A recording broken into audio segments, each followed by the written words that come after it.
Captain Jake Morrison stood on the bridge of the USS Liberty, staring out at the endless stars. The massive ship floated quietly through space, its engines humming softly. This was supposed to be just another boring patrol mission in the Kepler 442 system. Nothing ever happened out here. The USS Liberty was humanity's newest supercarrier. It stretched over 4,000 feet long and could carry 200 fighter jets. Its weapons could destroy entire cities. The ship had 50,000 crew members, all trained for war. Jake had commanded smaller ships before, but nothing like this floating fortress. "Captain," called Lieutenant Amy Rodriguez from her station. She was the ship's communications officer, a young woman who had joined the Space Force straight from college. "I'm getting some strange readings from the fourth planet." Jake walked over to her console. The screen showed a small blue and green world orbiting peacefully around its star. "What kind of readings?" "Sir, it's hard to explain. The sensors are picking up some kind of sound coming from the planet's surface. But that's impossible. Sound can't travel through space." Jake frowned. Amy was one of his best officers. She didn't make mistakes. "Show me what you've got." Amy pressed a few buttons, and the bridge speakers crackled to life. At first, Jake heard only static. Then, slowly, something else came through. It was beautiful. It sounded like singing, but unlike any voice he had ever heard. The melody was hauntingly beautiful, rising and falling like waves on an ocean. The entire bridge crew stopped what they were doing. Everyone turned to listen. The song seemed to reach into Jake's chest and squeeze his heart. He felt tears forming in his eyes, though he didn't know why. "My God," whispered Chief Science Officer Dr. Ben Carter as he rushed onto the bridge. Ben was an older man with gray hair and thick glasses. He had spent 30 years studying space. But Jake had never seen him look so excited. "Captain, you need to see this." Ben rushed to the main view screen and pulled up detailed sensor readings. The screen showed the planet's surface covered with enormous crystal formations. They sparkled like diamonds in the sunlight, but that wasn't the amazing part. The crystals were moving, vibrating in perfect harmony with each other. "These formations are creating the music," Ben explained, his voice shaking with excitement. "Each crystal produces a different note. Together, they're making the most complex symphony I've ever analyzed. The mathematical precision is incredible." The music continued to play through the bridge speakers. Jake noticed that several crew members were crying. Others had stopped working entirely, just to listen. Even the tough Marines seemed affected by the beautiful sounds. "How is this possible?" Jake asked. "Crystals can't make music." "These aren't normal crystals, Captain. They appear to be artificial. Someone built them, probably millions of years ago. They're designed to create these harmonic frequencies. It's the most advanced musical instrument ever discovered." Jake stared at the planet on the view screen.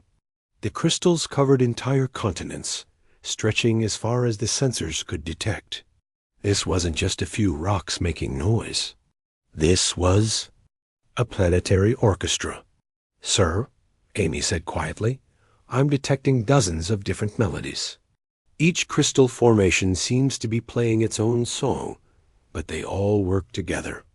It's like they're having a conversation." Jake felt something he had never experienced before. The music seemed to call to him personally, as if it was meant for his ears alone.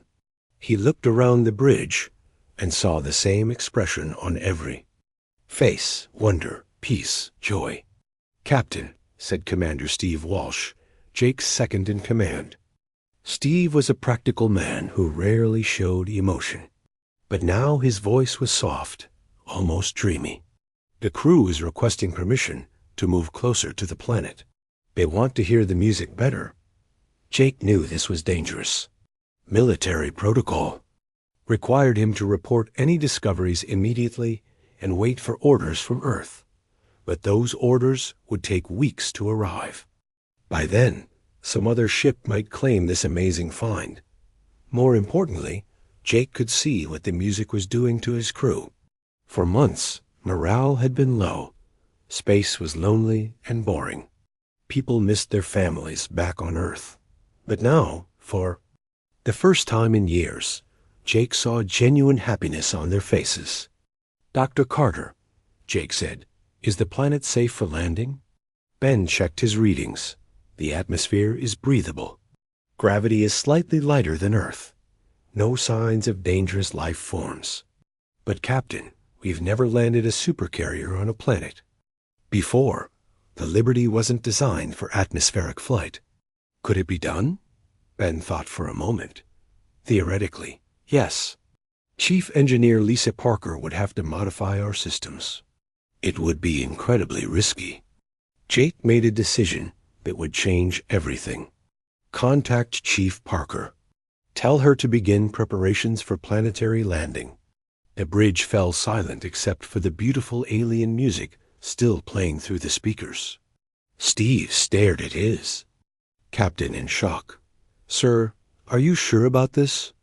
Landing the Liberty on an unknown planet without authorization could end your career." Jake smiled as he listened to the crystal song. Something about the music made him feel brave, like anything was possible. "Steve, when was the last time you heard our crew sound this happy?" Steve listened to the excited chatter coming from other parts of the ship. Crew members were gathering in groups, sharing the music with each other. People who hadn't spoken in months were suddenly friends again. "Never, sir." "I've never heard them like this." "Then we're going down. Whatever those crystals are, whatever they're doing to us, it's good. And I'm not going to let some desk officer back on Earth decide what happens to the most beautiful discovery in human history." As the USS Liberty began its slow turn toward the singing planet, Jake realized he was about to attempt something no human had ever tried before. He was going to land humanity's most powerful warship on an alien world, not to conquer it, but to get closer to its music. The crystals never had a chance against humanity's curiosity. News of humanity's discovery spread across the galaxy faster than Jake Morrison could have imagined. Deep space communication networks carried whispers of the barbaric humans finding something called the crystal choirs. Within hours, dozens of alien civilizations knew exactly what the USS Liberty had stumbled upon. Ambassador Valthera of the Zephyrian High Council received the intercepted human transmissions while dining in her crystal palace on the moon of Zarian Prime. The Zephyrians were one of the oldest and most advanced species in the galaxy. They had perfected faster-than-light travel when humans were still living in caves. Their technology was so advanced that they considered most other species to be primitive children. V.E. Lee Thera was tall and elegant, with silver skin that shimmered like starlight. Her people had studied younger civilizations for thousands of years. They knew all about humans and their violent tendencies. Humans were the species that had nuclear wars on their own planet. They were the ones who built massive warships and solved every problem with weapons. "Impossible," Valthera whispered as she read the reports. The crystal choirs of Kepler 442b were sacred to every advanced civilization in the galaxy. They had been created millions of years ago by an ancient race called the Harmonists. The crystals were not just beautiful music. They were the greatest artistic achievement ever discovered. V.E. Lovara had visited the crystal choirs once, 50 years ago. The experience had changed her life. The music was so perfect, so emotionally powerful, that it could end wars just by being heard. 3 different species had stopped fighting each other after listening to the crystals together. The Galactic Cultural Preservation Society had declared the planet off limits to prevent anyone from damaging the precious formations. And now these violent humans had found them. "Prepare my fastest ship," Valthera ordered her assistant, "and contact the Cultural Preservation Society immediately. We have an emergency. Meanwhile, on the bridge of the USS Liberty, Lieutenant Colonel Pete Harrison was trying to explain to Captain Morrison why landing on the planet might be a very bad idea. "Captain, I'm receiving transmissions from at least 12 different alien species," Pete said nervously. Pete was Jake's second in command, a careful man who always followed regulations. "They're all asking about our intentions regarding something they call the crystal choirs." Jake was still listening to the beautiful music flowing from the planet. Below, it seemed to grow more complex every hour, as if the crystals were excited about something. "What are they saying?" "Most of them sound worried, sir. Some are demanding that we leave the system immediately. Others are asking if we need help with what they call cultural preservation protocols." Dr. Ben Carter looked up from his science station. "Captain, I've been researching these aliens' databases. It appears that the crystal formations are famous throughout the galaxy. They're considered sacred by most advanced civilizations." "Sacred how?" Jake asked. "The crystals seem to have emotional effects on all intelligent species. Several alien races have treaties specifically protecting this planet. No one is allowed to disturb the formations." Jake felt a chill run down his spine. Had humanity accidentally discovered something that belonged to other species? "Are we breaking any laws by being here?" "I don't think so, sir, but we might be if we land on the planet." The music from the crystals suddenly changed, becoming even more beautiful than before. The melody seemed to call out to every person on the ship. Jake could hear crew members in the hallways, humming along with the alien songs. "Sir," Amy Rodriguez called from her communication station. "I'm getting a priority transmission from an alien ship. They're requesting permission to speak with our commanding officer." Jake straightened his uniform. This would be humanity's first contact with an advanced alien civilization. "Put them through." The main view screen flickered to life, showing Ambassador Velthera's elegant face.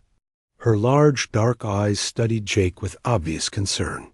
"Human Captain," she said in perfect English, though her voice had a musical quality to it. "I am Ambassador Velthara of the Zephyrian High Council. We have received reports that your vessel has discovered the crystal choirs." "That's correct, Ambassador. We detected musical transmissions from the planet and came to investigate." Velthera's expression grew more worried. "Captain, do you understand? What you have found, these are not simple rocks. The crystal choirs are considered the most precious cultural treasure in the known galaxy. They have been protected for millennia." Jake felt defensive. "We haven't damaged anything, Ambassador. We're just listening to the music." "But your transmissions indicate that you are planning to land your warship on the planet's surface." "Captain, no species has ever been allowed to make physical contact with the crystal choirs. The risk of damage is too great." Dr. Carter stepped forward. "Ambassador, with respect, we've detected no signs that the crystals are fragile. Our sensors indicate they're incredibly durable." Velthera's eyes widened in surprise. "You've been scanning them?" "Captain, what exactly are your intentions?" Jake realized that the ambassador thought humans were planning to steal or destroy the crystals. "Ambassador, we have no hostile intentions. The music is beautiful. My crew is responding positively to it. We simply want to experience it more closely." "Experience it?" Velthara repeated, as if the word was foreign to her. "Captain, these crystals have been studied by our greatest scientists for thousands of years. We observe them from orbit only. Physical contact has never been attempted." Pete Harrison whispered to Jake, "Sir, maybe we should reconsider the landing."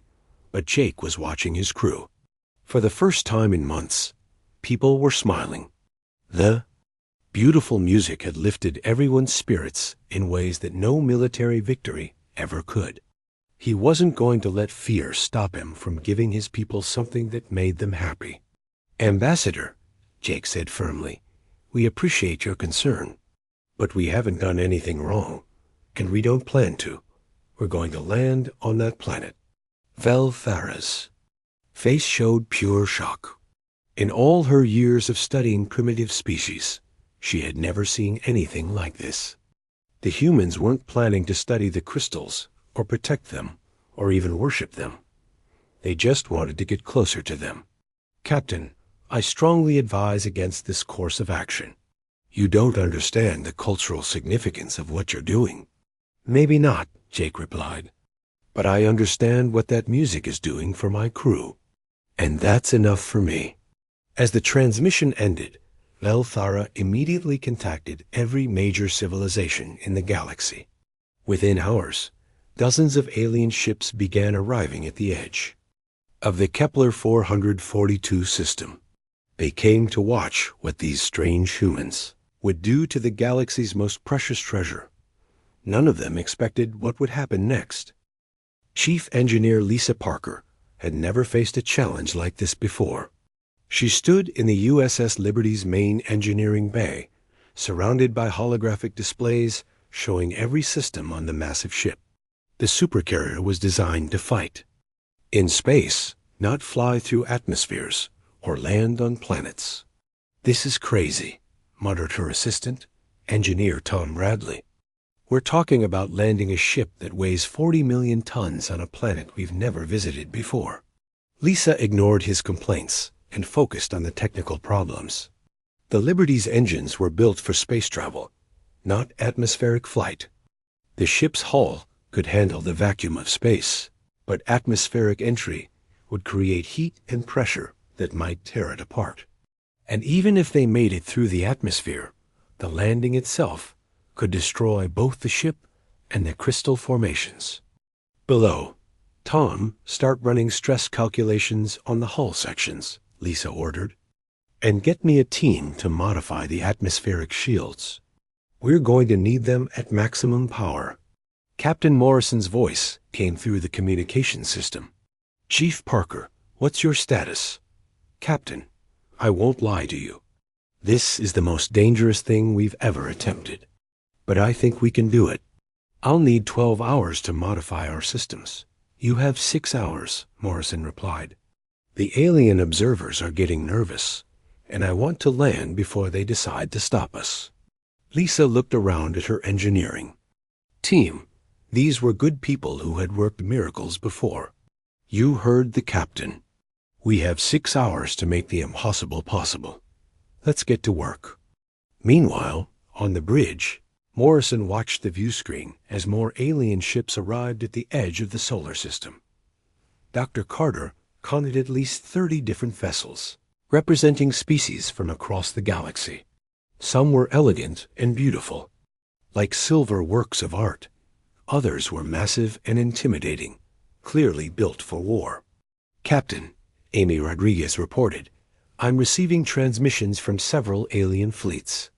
The Rigelian Defense Force is requesting that we stop our descent immediately. They're saying we're violating galactic cultural protection laws. Morrison had been expecting this. Tell them we appreciate their concern, but Earth is not a member of their Cultural Protection Society. We're not bound by their laws. Commander. Steve Walsh looked worried. Sir, some of those ships out there are heavily armed. If they decide to stop us by force, They won't, Morrison said, though he wasn't entirely sure. They're here to protect the crystals, not start a war. As long as we don't threaten the formations, they'll just watch. Dr. Carter was monitoring the alien communications. Captain, they're debating among themselves. Some species want to intervene, but others are arguing that we have a right to explore. It's causing quite an argument out there. The music from the crystals continued to play through the ship's speakers. If anything, it was getting more beautiful as they got closer to the planet. Morrison could hear crew members throughout the ship humming along with the melodies. People were gathering in common areas just to listen together. 6 hours later, Lisa Parker's voice crackled through the communication system. Captain, We're as ready as we'll ever be. I've reinforced the hull, modified the engines for atmospheric flight, and recalibrated our landing systems. But I have to warn you, we've never tested these modifications. This could still go very wrong. Morrison looked around the bridge at his crew. Everyone was listening to the crystal music, and everyone looked more peaceful and happy than they had in months. Chief Parker, begin atmospheric entry. The USS Liberty slowly turned toward the planet below. Its massive engines fired in a pattern they had never used before, designed to ease the giant ship into the planet's atmosphere. The alien observers watched in fascination and horror as humanity attempted something no species had ever tried. Ambassador Vel Thera stood on the bridge of her own ship, watching the human supercarrier begin its descent. This is unprecedented, she whispered to her science officer. In all recorded history, no one has ever attempted to land a ship that large on the crystal choir planet. Should we intervene? Her officer asked. V. L. Thara hesitated. The humans weren't showing any signs of hostile intent. Their communications suggested they simply wanted to experience the crystal music more closely. But landing a warship on a sacred planet felt like sacrilege. No, she decided. Let them try. When they crash and burn, it will serve as a lesson to other primitive species. But the USS Liberty didn't crash and burn. Lisa Parker's modifications worked perfectly. The great ship's shields glowed bright blue as it entered the atmosphere, deflecting the heat and pressure of entry. The modified engines roared with controlled power, keeping the massive vessel stable as it descended through the clouds. Inside the ship, the crystal music grew louder and more complex. It was as if the formations on the surface were responding to the approaching humans, welcoming them with increasingly beautiful melodies. Crew members throughout the Liberty stopped what they were doing just to listen. My God, Dr. Carter whispered as he watched his instruments. Captain, the crystals are changing their music as we approach. They're creating new harmonies, new melodies. It's like they're excited to meet us. Morrison felt tears in his eyes as the music washed over him. How much longer until landing? 30 minutes, sir, Lisa Parker reported. I'm reading a large flat area near the biggest crystal formation. It should be perfect for landing. The alien observers watched in amazement as the human supercarrier descended toward the planet's surface.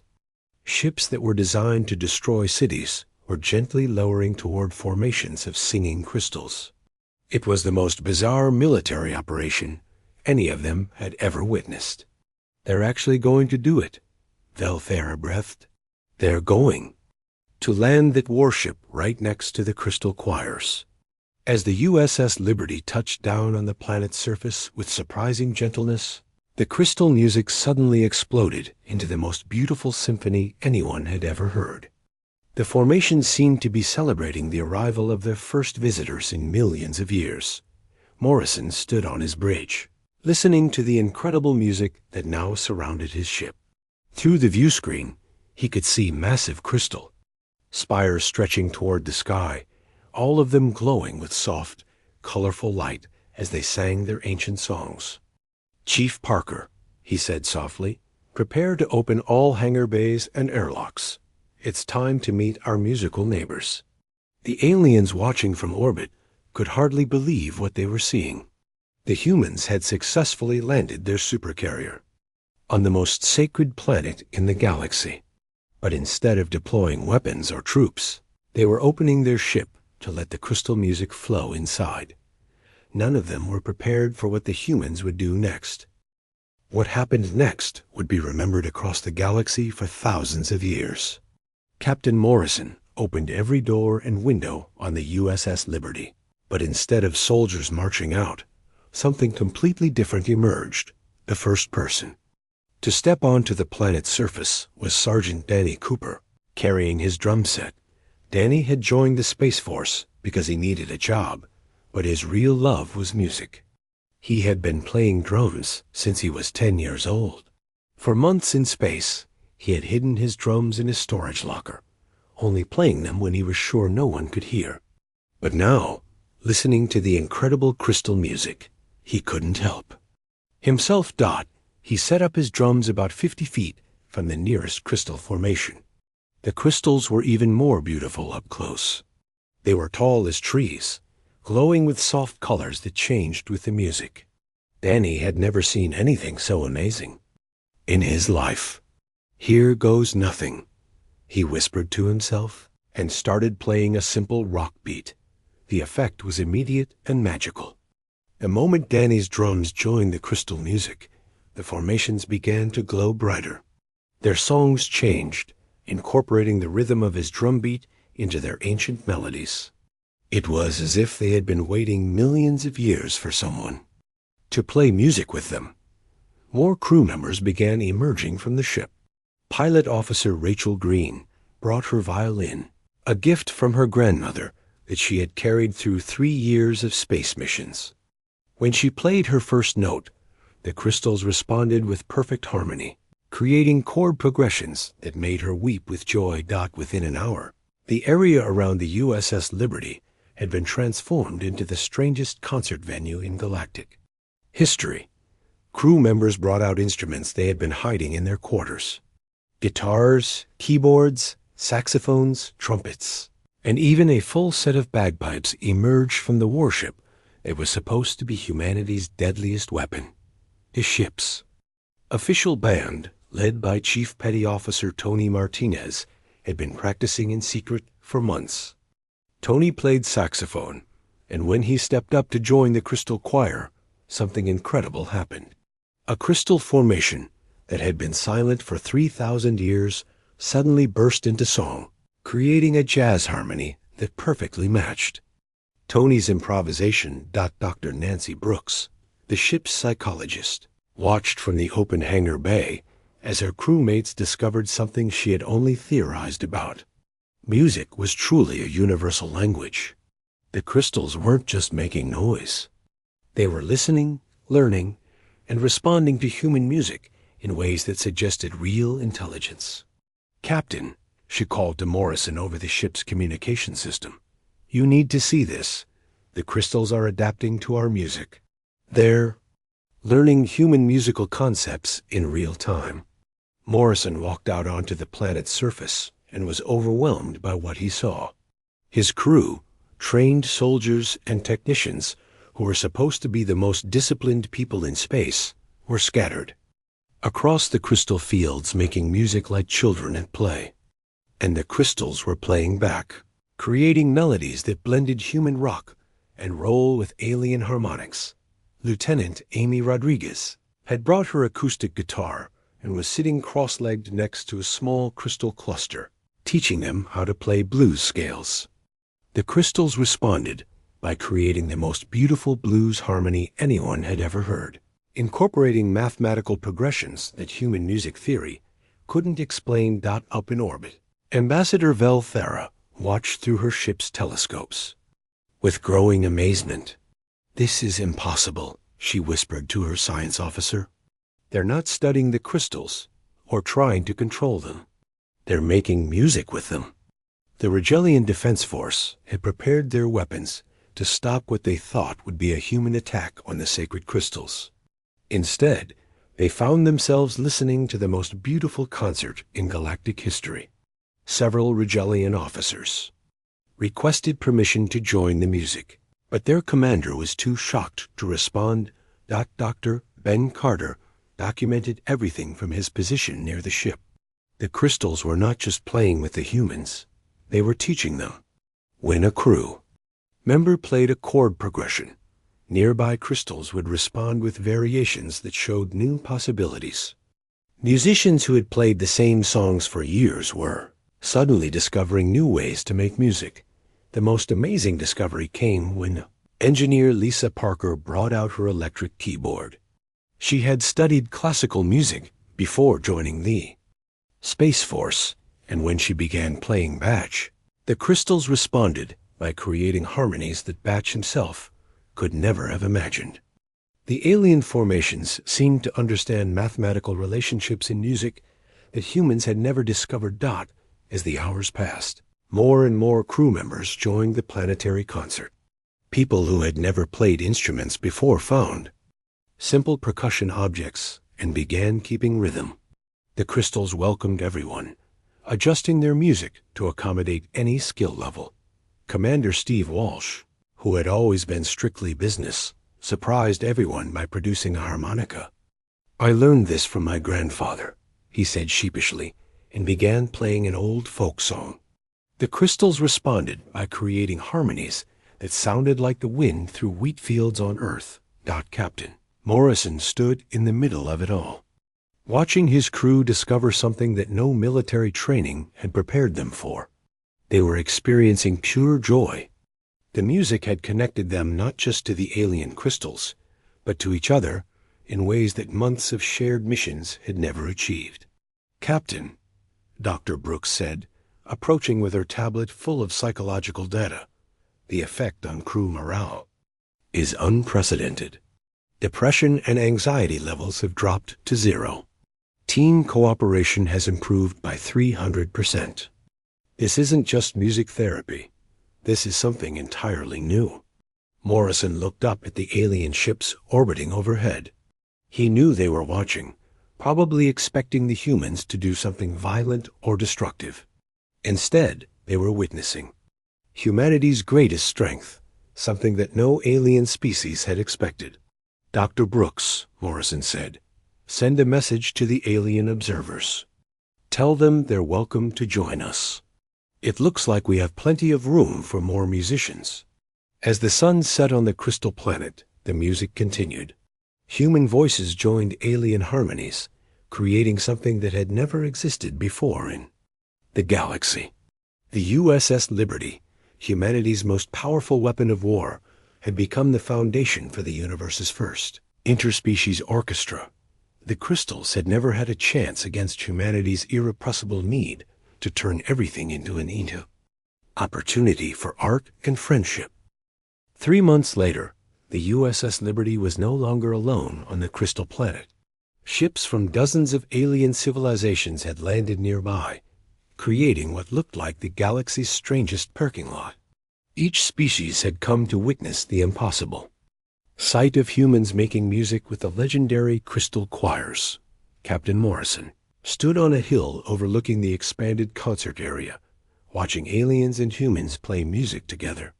A group of tall, blue-skinned Andromedans were teaching human musicians their throat-singing techniques, while a team of insect-like Rigelians clicked out complex rhythms that the crystals incorporated into their songs. The planet had become something no one had ever imagined. It was the galaxy's first interspecies cultural exchange center, and it had happened completely by accident. "Captain," Commander Steve Walsh called out as he approached the hill. Steve was carrying a violin now, something that would have shocked his old military friends. "Admiral Hayes' ship just entered the system.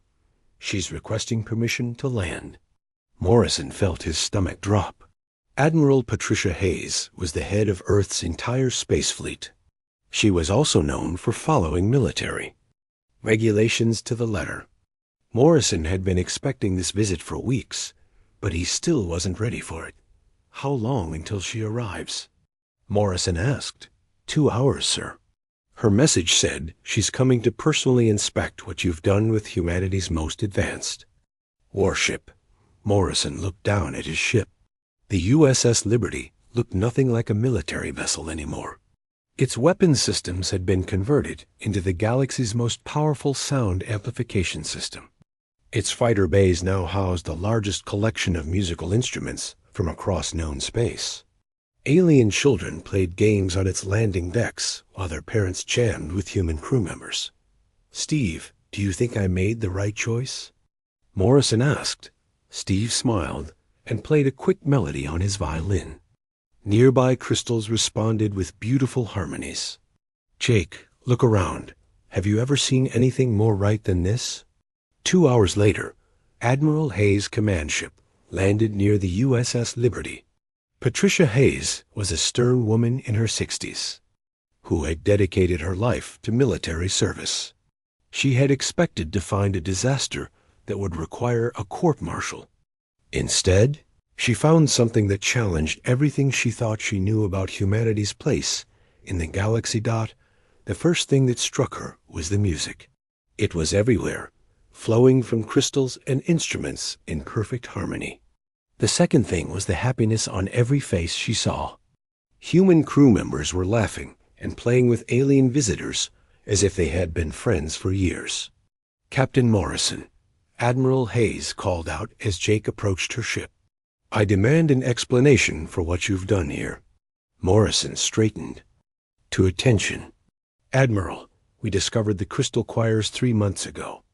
The crew responded positively to the music, so I made the decision to land and investigate further. You landed humanity's most advanced supercarrier on an alien planet without authorization. You converted military equipment for entertainment purposes, and you've apparently invited half the galaxy to join you.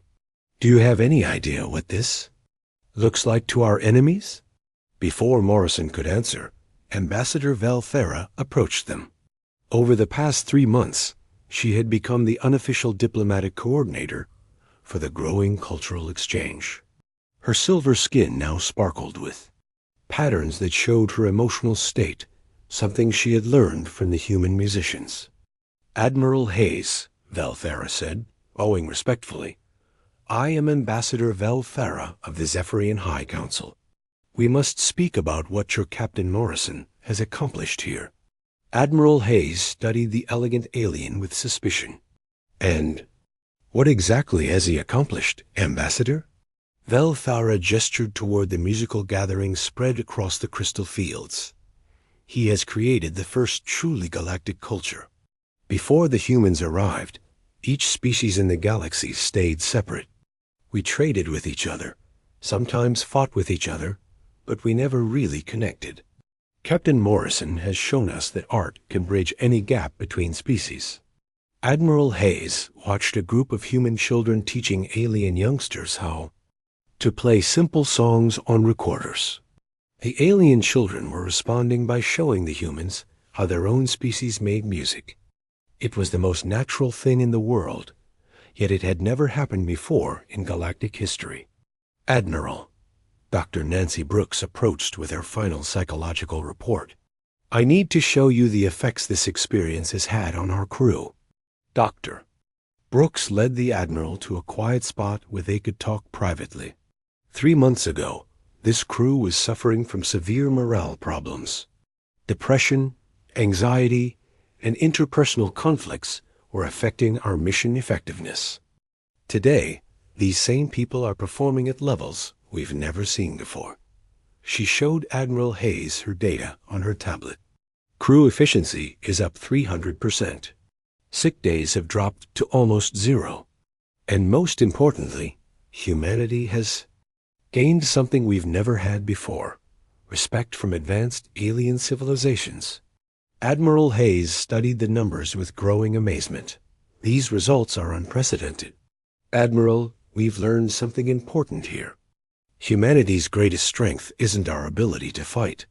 It's our ability to connect with others through art and creativity. The aliens who used to see us as violent primitives now consider us to be culturally sophisticated." As if to prove her point, a young Zephyrian approached them carrying a human-made guitar. "Excuse me," the alien said in perfect English. "Could you help me tune this? I want to play a song for my human friends, but I don't understand your musical instruments yet." Admiral Hayes helped the alien tune the guitar, something she had learned to do as a child. When the Zephyrian played a beautiful melody that blended alien harmonics with human chord progressions, the Admiral finally understood what had happened here. "Captain Morrison," she called out, "I'm officially redesignating the USS Liberty as humanity's first cultural exchange vessel. You'll remain in command, with orders to continue this program." Morrison felt relief wash over him. "Thank you, Admiral." "Don't thank me yet. I'm also ordering the construction of 12 more ships specifically designed for cultural exchange missions. If this is humanity's new role in the galaxy, we're going to do it right." As Admiral Hayes prepared to leave, she watched the sunset concert that had become a daily tradition on the Crystal Planet. Hundreds of humans and aliens played music together as the crystals created harmonies that seemed to embrace the entire world. Dr. Ben Carter approached her with his final scientific report. Admiral, the crystals have evolved beyond their original programming. They've learned musical concepts from every species that's come here. They're creating forms of music that none of us could have imagined alone. Admiral Hayes smiled as she listened to a Rigelian percussion section, keeping time with human rock drummers while Andromedan singers provided harmonies that made the crystals glow like stars. Dr. Carter, I think we've discovered something more valuable than any weapon we could have built. Captain Morrison stood with his crew as Admiral Hayes' ship departed. The USS Liberty would remain on the Crystal Planet permanently, serving as the foundation for what historians would later call the Great Harmony Project. Other ships would join them, spreading human music throughout the galaxy while learning from alien cultures in return. As Morrison listened to the evening concert, he smiled at the irony. Humanity had built the USS Liberty to fight wars, but instead, it had started something much more powerful, the first truly united galactic civilization, built on the universal language of music. The title Humans used a supercarrier for what? It never had a chance, had become famous throughout the galaxy, though not for the reasons anyone expected. The crystals never had a chance against humanity's irrepressible urge to turn everything into an opportunity for friendship and art.